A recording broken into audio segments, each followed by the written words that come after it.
out of my comfort zone, taking a risk, and moving out of the state or moving to an entirely different country. Another thing that I wish I would have done. Hey folks, welcome to Millennial Life. It is a lazy Sunday. I was really grimy, but I took a quick shower because I wanted to make this video about reflections I've had recently, being 41 years old now. A lot of life lessons learned, reflections of what I could have done differently in my 20s and 30s, whether I had any regret. So if you're in a place in your life where you're really unsure of how to proceed, I hope that you can watch this video and learn from some of the mistakes that I've made, some insight and reflections that I wish that I had back in my 20s and 30s to help make my life a little bit easier, and that would have helped me change the course of my life. I hope you can take lessons from what I've learned and apply it to your life and make positive changes for the dream that you wish to have. Alright, so I have my laptop in front of me because I had to write this down. I think one of the biggest regrets that I have is not becoming fluent in a second language. Mind you, my native language is Korean, but once my family immigrated to the United States, I learned English very quickly, was out of the ESL program in under a year, and became Americanized, mostly at the pressure and behest of my mom, who wanted me to adopt the American identity. And so my Korean identity, my core identity, was dropped.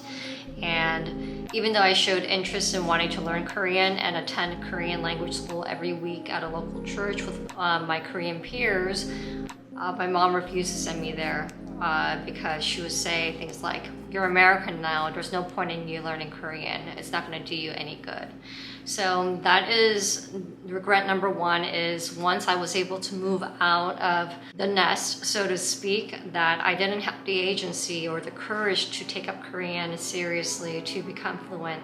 So whether it is a language that you were born to speak, if you're an immigrant, or it's another language that you've studied in high school and you abandoned once you got into college, I really do regret not taking a foreign language, and in my case that would be Korean, to become fluent. I have seen some friends who've taken their fluency in a second language and completely live a grander, cooler life, at least what they show on like Instagram and stuff.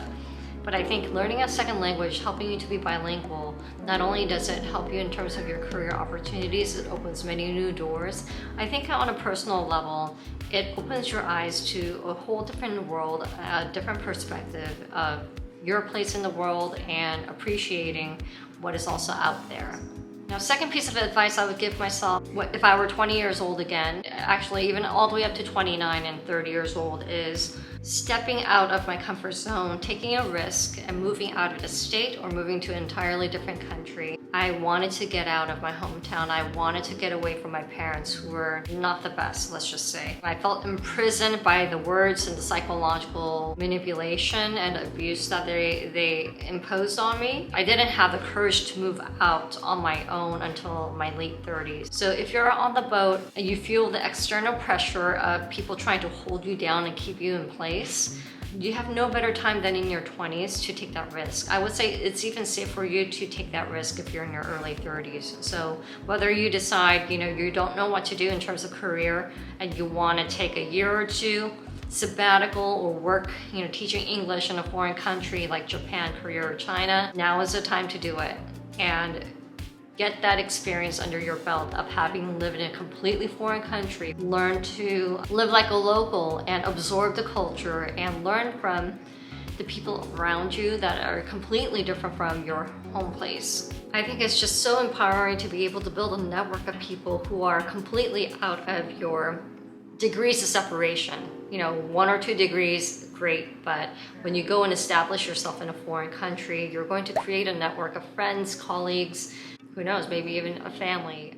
Another piece of advice I think is really wise to consider and undertake in your 20s is to really think about your vacation planning rather than going to multiple locations for short durations of time, especially to like foreign countries. I think it might be more economical and worth the experience in terms of the long-term trajectory of your life to save up for a meaningful vacation where you can spend 2 weeks to 4 weeks in a single or maybe double location. You're not doing city hopping here and there for 2 to 3 days at a time, where you're taking basically like an appetizer version of a vacation. You don't really get enough time then to soak in the experience, learn about the people, learn about the culture, and appreciate where you are in that moment. So you are really almost in a settled mindset of being like, hey, you know, I'm going to be here for the next 4 weeks, so I'm going to fit into the rhythm, the daily rhythm and the cadence of, and the rituals that the locals follow here. I want to partake in the farmer's market, cook myself a meal. I'm going to visit, yes, all the touristy spots or landmarks, and at the same time observe the people and appreciate and talk to the locals, engage with them in a meaningful way, and get to know about the place that I'm visiting beyond the surface level. So I would say if you're in a kind of a financial bind, rather than planning for short little weekend trips here and there, maybe take 2 to 4 years of time to save up enough money and plan for a meaningful 2 to 4 week vacation in a foreign country.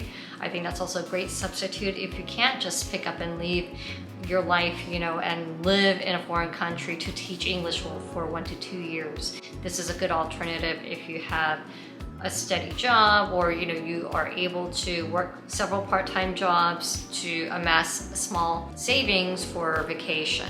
And that's something that I wish I had done. I used to take, you know, 4 to 5 day vacations to New York City to visit friends like once or twice a year.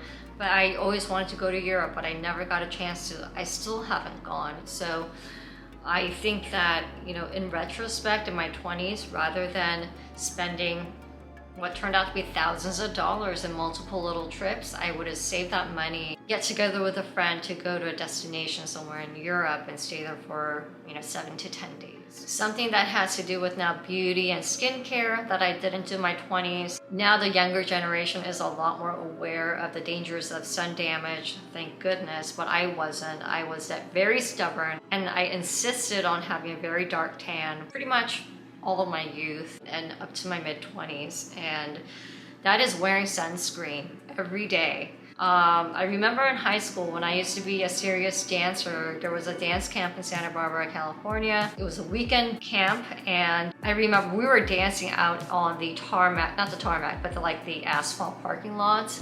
I was cooked like crispy pig ears. My scalp peeled. I was so severely burned. I never wore sunscreen, and I should have. You have to realize that skin is the largest organ on your body, and the way your skin looks is a good indicator of everything else that's going on inside of you. So take care of it. Do not want to get skin cancer either, which is a very scary disease. And when you reach my age, you not only still feel young, but you want to look the age that you're feeling. Now, the 5th thing that I wish I would have done is preparing myself for the inevitable with regard to losing loved ones. Understanding how I will need to deal with grief and loss. The love of my life, my little doggy, my son, who passed away just last year. You know, I adopted him when I was 23 years old, and your days feel long, your years feel long. You're like, I can't wait until I turn 30. But gosh, how I wish I could rewind the clock and go back to 2005 and start day 1 with him again.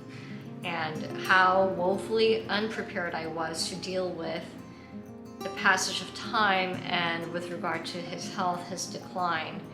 It has been the single most painful and difficult thing I have ever experienced, and I have had loss within my family as well, but that's just how much my son meant to me, still means to me. And so I wish I would have been a lot more comfortable embracing grief, understanding it, and to mentally prepare myself for things that are inevitable that I'm going to be encountering in my 30s. Another thing that I wish I would have done that I wanted to do but didn't have the courage to, and oftentimes I was very financially strapped.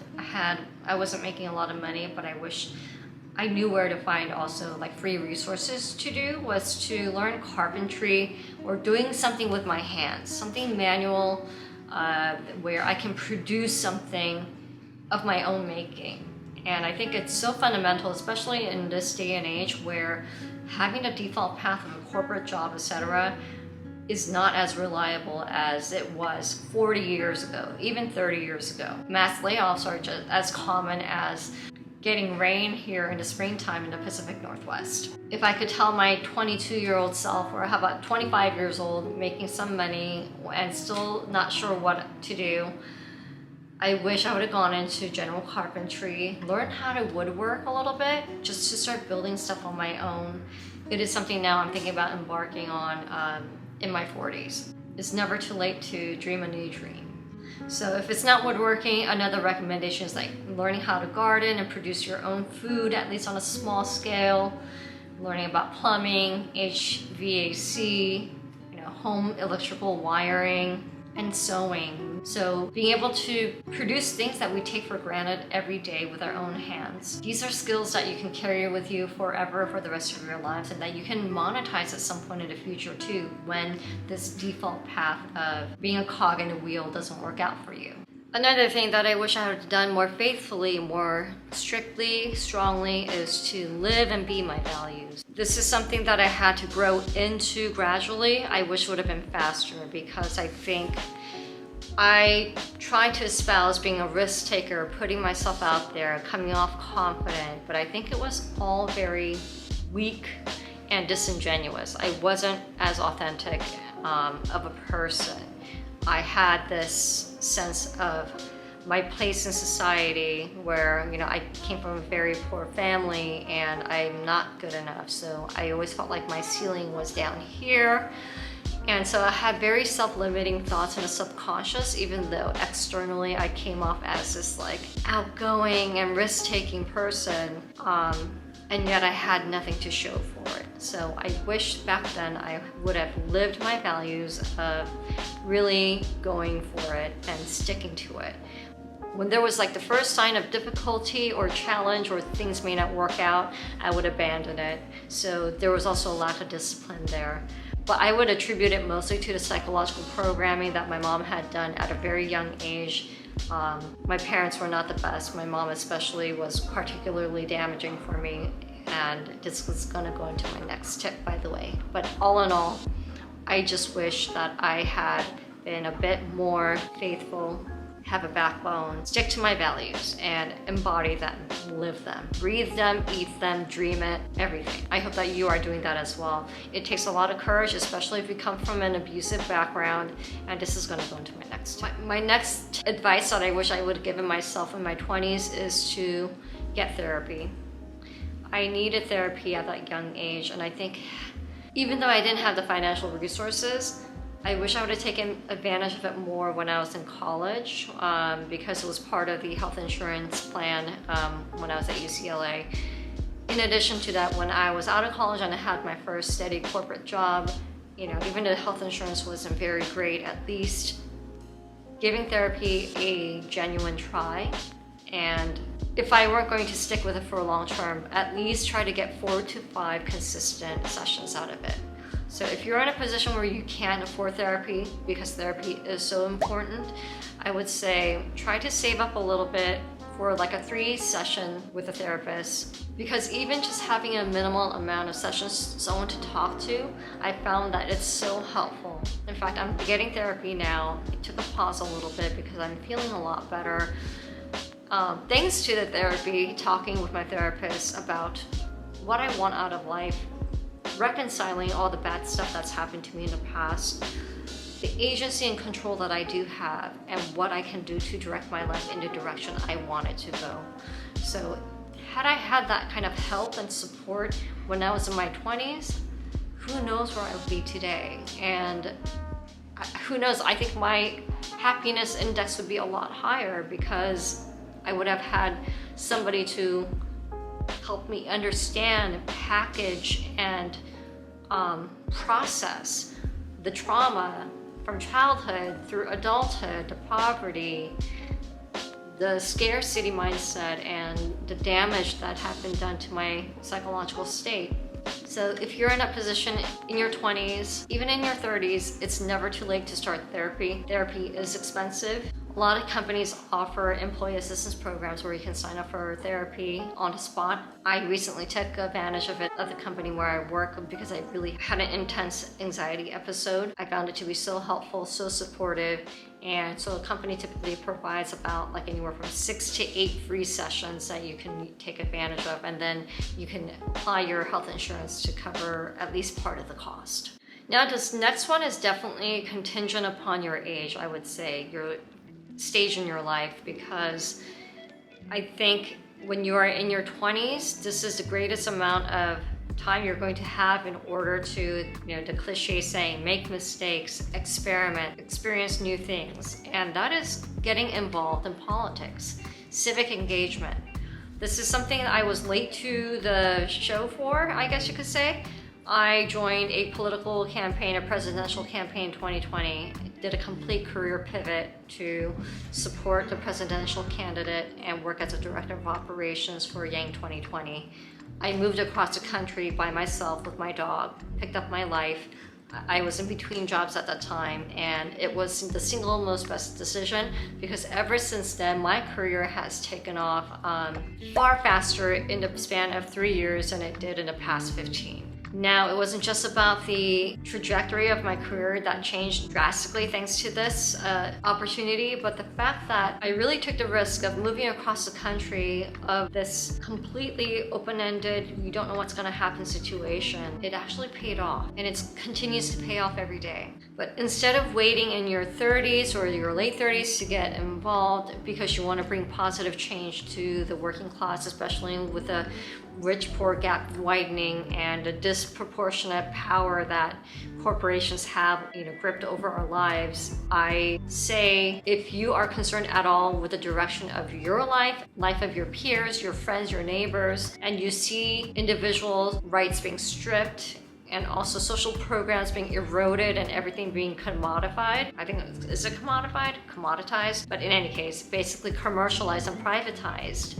And that's concerning to you, and you feel like you need to do something and you're in your 20s, I do recommend you to get involved politically, whether it's a state level election cycle or the presidential cycle. You're going to meet so many different types of people from all walks of life. So when I was part of the Yang 2020 campaign, you had Trump MAGA voters with the Bernie bros and the Bernie sisters. You just had a confluence of people from every walk of life who were concerned about one thing: the working class people, that 99% is being taken advantage of, and it's got to stop. We've got to really reverse the course of the direction that hyper-capitalistic system is taking us down into. And that's why it was just an amazing run of hope, change, and being part of something very meaningful. It really gave me a strong sense of purpose, and the work that I was doing is impactful and important for the course of my life and the life of others. So, my final advice to myself in my 20s is don't be so hard on yourself when the unexpected happens. In fact, expect the unexpected. You think you can be part of the cohort that's not going to be touched by any kind of medical emergency, family emergency, life change, life upending event. But one thing can wipe away all the effort you made in the past 5 to 6 years to save aggressively and hope to get you in a position to have that upward mobility of buying your first house, especially if you come from a poor background with low income, parents who are unstable, who have never had a savings account, like my parents. You try so hard to not repeat the cycle and the habits of your parents, and yet, like Murphy's Law, what can go wrong does go wrong. Just know that the pain is temporary. The situation you're in is not static or fixed. It's impermanent. Nothing in your life is going to be in a permanent state, especially if you don't want it to be. But you just have to have faith in yourself that things will work out and good things will happen to you in due time. My 30s was not much better until the second half. Expect the unexpected. Just keep a positive mindset and know that it's never too late to start again. The challenges, the difficulties, things that make you want to end it all, because trust you me, I've been there several times. It's happening for a good reason. I believe it, and if you're in a situation like that, I believe that for you as well. You have to take heart, you have to trust yourself, and Believe in yourself. And if you found it really helpful and insightful and you feel like you don't know what you're doing in life, give it a thumbs up, because I'm going to tell you right now, you're doing fine. Just be you, trust yourself, and get to know yourself, be your values, ground yourself in reality, and engage with the world. You know, really, but if you're an introvert and don't like talking to people, then don't. Maybe you want to go out on a nature walk, touch grass, hug a tree, do whatever it is you know that can help you be grounded and get to know yourself better. If you are interested in more conversations like this, subscribe, because I definitely want to touch upon a lot of good life lessons and advice. It helps me too to remind myself to continue on this journey, because obviously all things going as intended, I'll probably be here for a while on this beautiful planet, and I look forward to meeting so many different people, experiencing new things, and at the same time protecting my sanity and my well-being. I wish that all for you as well. See you again soon. Bye.